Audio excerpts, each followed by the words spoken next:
Good evening, everyone. Just a couple of reminders before we get going. As a courtesy to your fellow media members, the coaches and student athletes, please silence your cell phone. Also a reminder, recording press conference video on cell phones is prohibited. We'll have 2 mic runners. Please wait for the microphone to reach you before asking a question.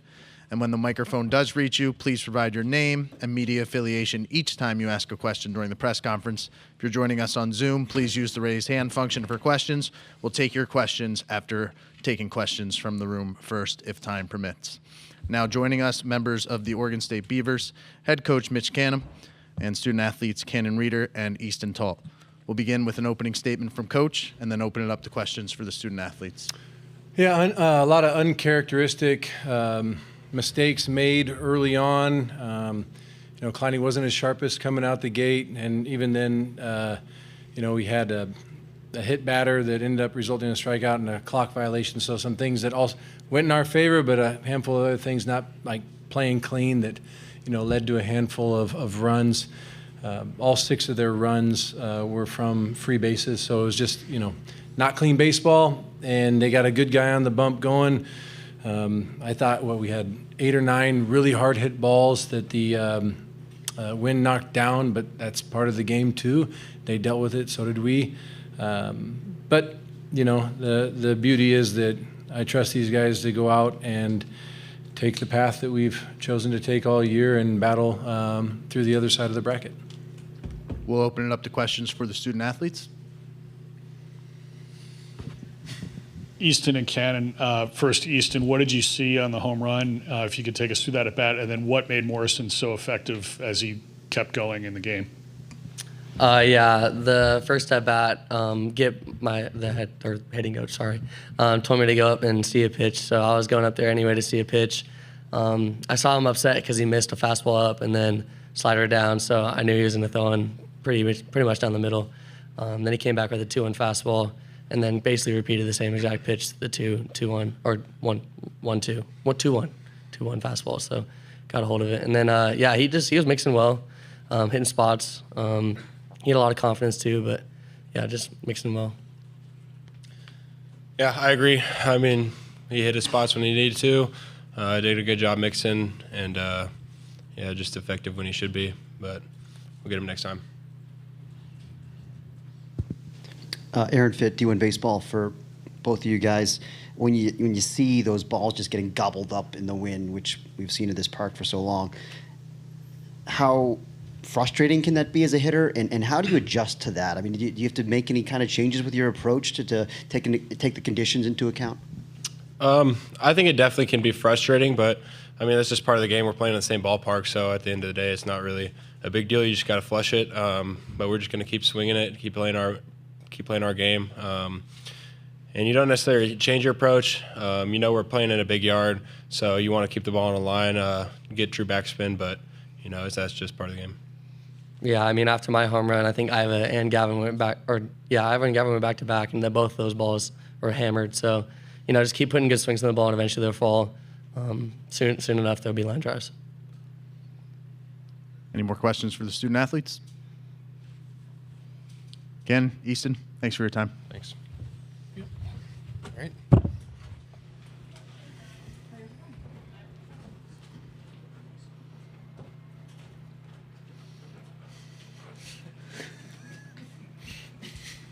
Don't you dare. We'll open it up to questions for Coach. Mark Garland, College Baseball Central coach. Does it change your guys' approach? I mean, I know you guys have had a lot of elimination games this year, kind of just going out and do the same thing, trying to get the same success. I mean, we're going to go out and we're going to get a light practice in tomorrow and put together a game plan, prepare for our next opponent, and continue to plug away just as we always have done. You try to make it more than it is or less than it is, then shame on you. So, again, even as the game's going on, I'm like, well, okay, this has been a long time since I've seen this kind of ball being played from our side. And at the same time, I'm not surprised on how they continue to put in the work at the very end of the game, getting guys on board, and great to see a handful of our guys come out, Kamatz, Palmer, and Edwards, throw the rock and do a nice job, just getting little touches. First time getting to jump on the bump in Omaha. And so that is going to be an important factor these next several games for us to continue to be successful. Having a day off tomorrow gives our pen a little breath. We kept all those guys pretty short, so just being able to be prepared for Tuesday, Wednesday, Thursday, and everything thereafter. Let's just keep rolling.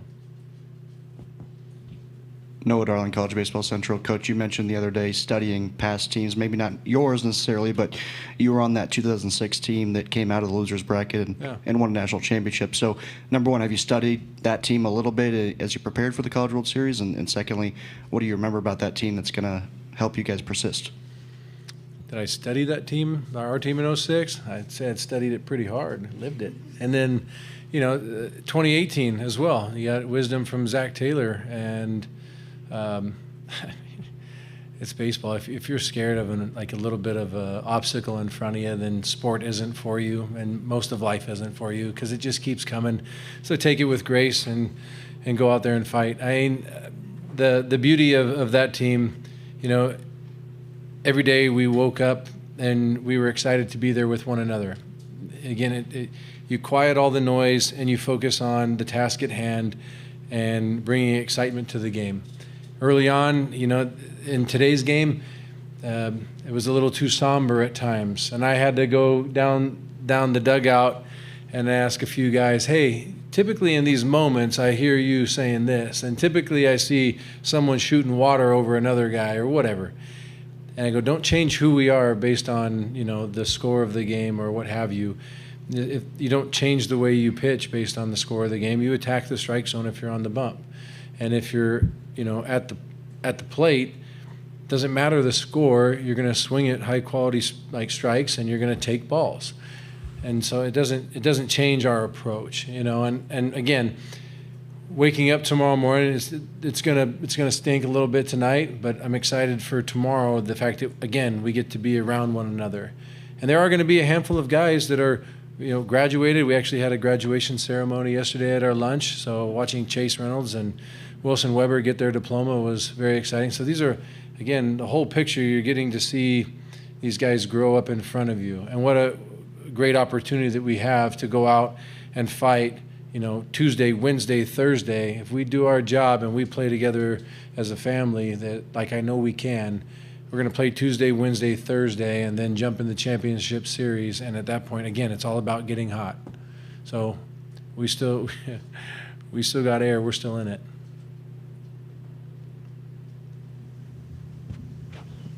Coach, you mentioned the balls that got gobbled up after those two by Arquette and Turley in the third. Morrison's he settled into a pretty good groove there, and I'm wondering if you noticed anything different from him once he settled in, or something different maybe in the approaches from your hitters. No, I thought once we got, I did one of those in-game interviews after the third, and we were talking about that. I said, I'm excited to watch the guys second time through. Just finding balance, and he did a really good job mixing a lot of his pitches. It was fast, low, in, out, up, down. He obviously they have a really good guy behind the dish receiving. I have no idea. I'm in the dugout. I have no idea how close some of those pitches were, how good they really looked. Just based on how the guy receives it and what kind of cut our guy's taking at the swing or at the pitch. But again, our guys. We're still putting good barrel on it. I liked where Jacob Craig was at. Arquette again, all these guys. There was no quit. Look at the very end of the game. Gavin Turley is Oregon State's home run record, and he goes for a push bunt to get on base.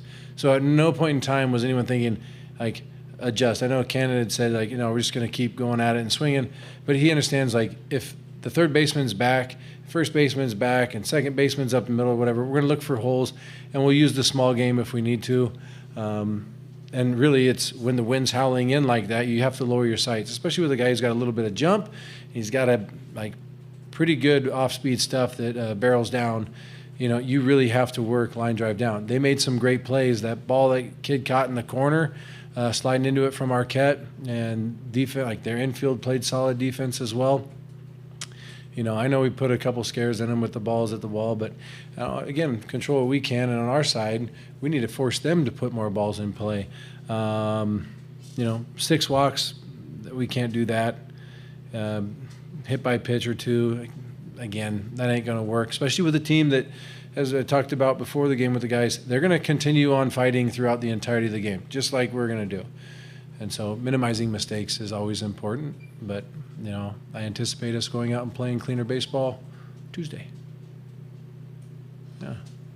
That'll conclude our press conference. Coach, Absolutely. thanks for your time. Thank you.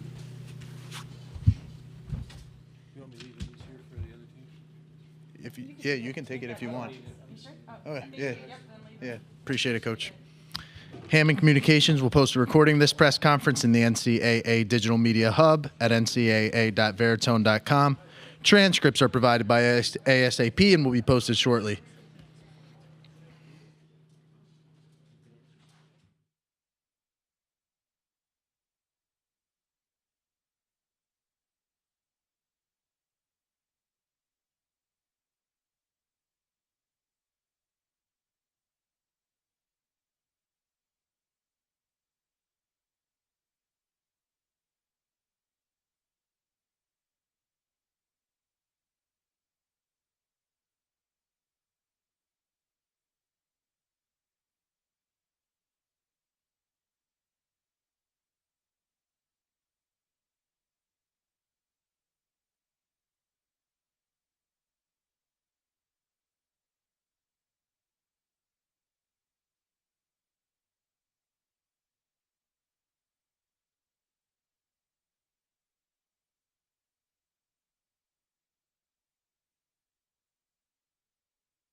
Just a couple of reminders before we get going. As a courtesy to your fellow media members, the coaches, student athletes, please silence your cell phones. Also, a reminder, recording press conference video is prohibited. Please provide your name and media affiliation each time you ask a question during the press conference. We'll have 2 mic runners. Please wait for the microphone to reach you before asking a question. If you're joining us on Zoom, please use the raise hand function. We'll take those questions after taking questions from the room first. Now joining us, members of the Coastal Carolina Chanticleers, head coach Kevin Schnall, student athletes Dean Mijos, Jacob Morrison, and Colby Thorndike. Gentlemen, congratulations on your victory. We'll open it up with a statement from Coach Schnall. Everybody say it with me. Chanticleers. Chanticleers. Not Chanticleers. Chanticleers. Listen, number one, happy Father's Day to everybody. I wouldn't be in this profession if it wasn't for the influence from my dad, and for us to play like that on this stage, pretty darn remarkable. These guys were unbelievable tonight. Jacob Morrison, winners win. It's absolutely criminal for a publication not to have that guy identified as an All-American.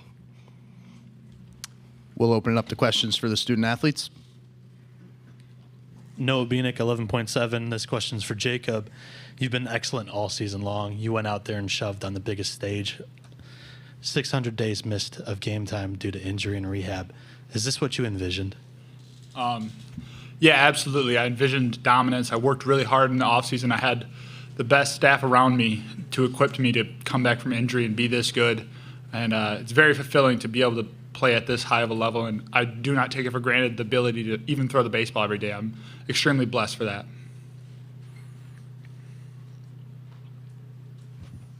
Jacob Runner, Baseball America. Jacob, what's it like throwing with Bodine behind the plate? I mean, how much does he do for you to be able to do what you're able to do? He's the best catcher in the country. I think everybody's seen the graphic now, and it's ridiculous. The strike zone's bigger.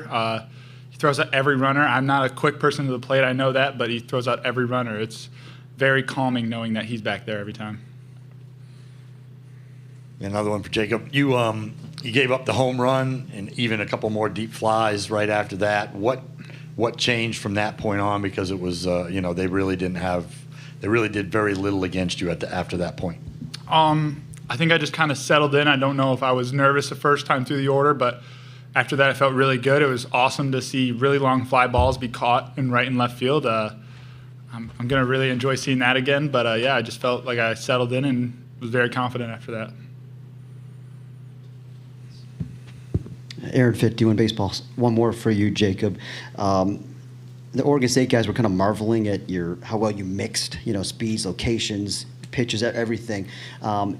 At what point did you really develop that kind of mastery, your ability to mix and keep hitters off balance as well as you do? Because obviously you made a big jump from your last full season to this year. What was the key to that kind of development? I've always been a big strike thrower, and like my freshman year, I threw a ton of strikes, but I had a hard time keeping the ball out of the middle of the plate, and so that was a big thing, not only in my rehab last year, but even in freshman year development, like throwing pitches where I want. And I think it's pretty awesome to do that type of stuff.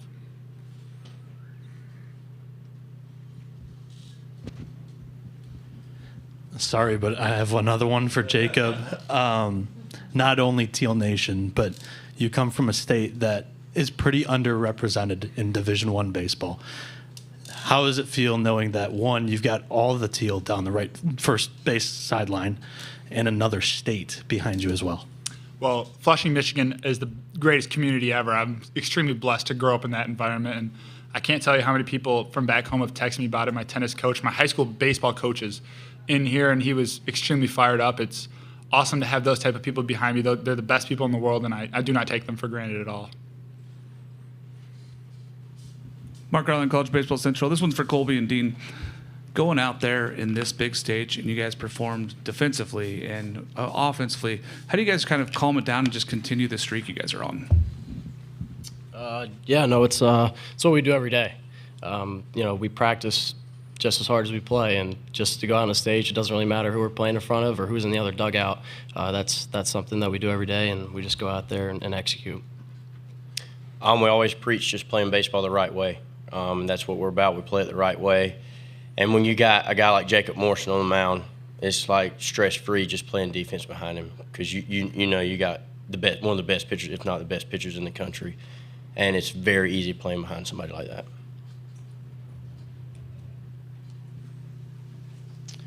For Colby, first inning, really big, biggest hit of the game probably. You against a really tough lefty. How comfortable do you generally feel against left-handers, and what were you trying to do with that at bat? Well, I think we had a hit by pitch that maybe didn't go our way, which became 2 outs with bases loaded. There's been a few situations I've came in that situation a few times earlier in the season and didn't get it done, and I knew that if I would just get us 1 run on the board any way possible with Jacob on the mound, that it would really dump some momentum into our dugout. As far as lefty on left, that's just another pitcher to me. Stay to my approach and put a good swing on it, and I did. I think that's what happened. Jacob Runner, Baseball America. Dean and Kobe, in this big of a ballpark when the wind's blowing in like this, what are the keys offensively to being successful? I think it's been the same thing all year for us. We preach launch angle between 10 and 30 degrees, even in BP. Our coach is like on us. We're not swinging to get the ball of the yard, but if you square it up and hit it the correct way between 10 and 30 launch angle, it'll take care of itself. So we just stick to our approach that we've been with daily all season long, and we're not going to change. Yeah, no, absolutely. I echo that. I think everything happens before you even go to swing. So you get up early, and your swing just takes over, and we'll hit the angles that we practice every day. Dean, Jacob, Colby, we appreciate your time. We'll see you guys on Wednesday. Thank you. Thank you.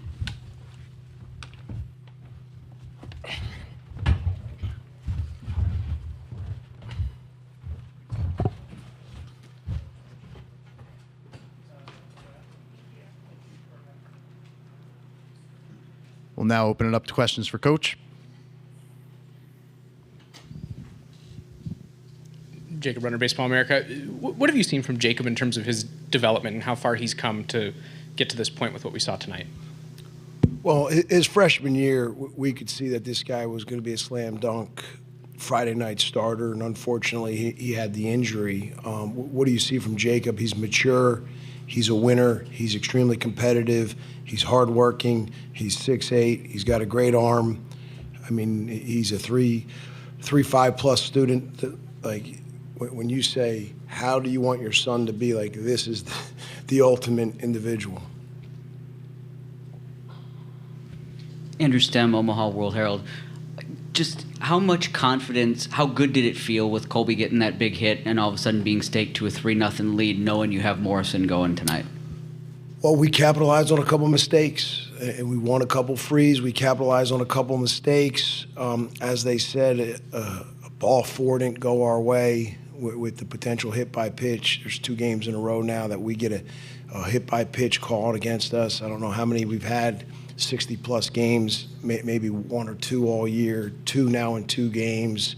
I don't want to get into the mechanics of it, but when you take a swing, your lead elbow actually works up, not down, and his lead elbow is working up, and the ball actually didn't even hit the elbow. Again, that's for another conversation, but ultimately that was a massive 2-out double, bases clearing double. So what did that provide us? That got us to score first, which is really critical in our program, and a big inning with 1 swing of the bat.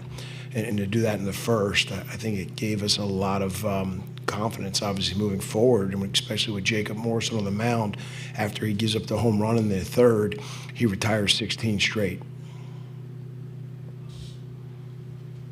Noah Bieniek, 11.7, coach. From the outside looking in, it looks like this team's got a huge chip on their shoulder. What is the, I guess, motivation? Is there any added needed motivation entering this game, knowing that, hey, you guys may have had a resume to be a top 8 team in this NCAA tournament this year? That was the number 8 seed. Or is it just an everyday thing? You guys are attacking, playing every single pitch. I'm not going to play committee member. They gave us the 13th seed. We owned it, moved on, and did it the hard way. We had to win at home, which was great, and then we had to go to Auburn, win at Auburn. So I'm not worried about exactly what seed we are. At the end of the day, I don't know if it's a chip. These guys are grinders. These guys' care level is extremely high, and these guys are very competitive. Any more questions for Coach? Take it up front. Yeah, Aaron Fitt, D1. I just wonder if you could just kind of shed some light on how Jacob got from Michigan to Coastal Carolina. Do you remember when you guys first kind of discovered him? And I imagine, imagine 6'8" guy probably stood out right away, but just about that recruiting process, kind of curious. Yeah, I'll never forget. I won't mention the other coach's name, but I was sitting at a game in Georgia watching Jacob pitch, and Jacob made a play off the mound. He's 6'8". He made a play off the mound, a bunt play, swing and bunt, and I said, I'm all in. And I was worried about the coach next to me, and they didn't do anything with him. We're fortunate he's a Chanticleer. Yeah, Coach, just how big of an advantage, obviously, do you think it is to have these 2 days off? You're in the winner's bracket still. Somebody has to beat you twice. You're very deep in pitching. So, how good do you feel about, where you are right now with what you need to do to move on? Well, as I say, there's no bad days in Omaha, so we just extended our stay. 2 days off is tremendous, but it doesn't assure you anything. You think about 2016, TCU was in the same exact boat, and we beat them twice. So it doesn't assure you anything, but it does give us an opportunity to recover, regroup. As you mentioned, gives us opportunity to rest some arms, but we got to keep working. We've got a practice lined up tomorrow. We've got to keep working on some little things to continue to get better if we want to continue to play. Take one more question for Coach. Noah Darling, College Baseball Central. Coach, you just mentioned 2016. Kind of looking holistically at the program, when you were maybe in 2016, you guys knew that you had the opportunity to win a national championship all along. But looking at that perspective of maybe everybody else in the other dugout doesn't think that, how does that change when now you're 2-0 one win away from national championship series, and you kind of have the target on your back. And how has this team done so well with handling that opportunity? Head down, humble, and hungry. That's simple. Keep our head down. We're humble, and we're very hungry, and we love being around each other. That'll conclude our press conference. Coach, we appreciate your time, and we'll see you on Wednesday. Thank you.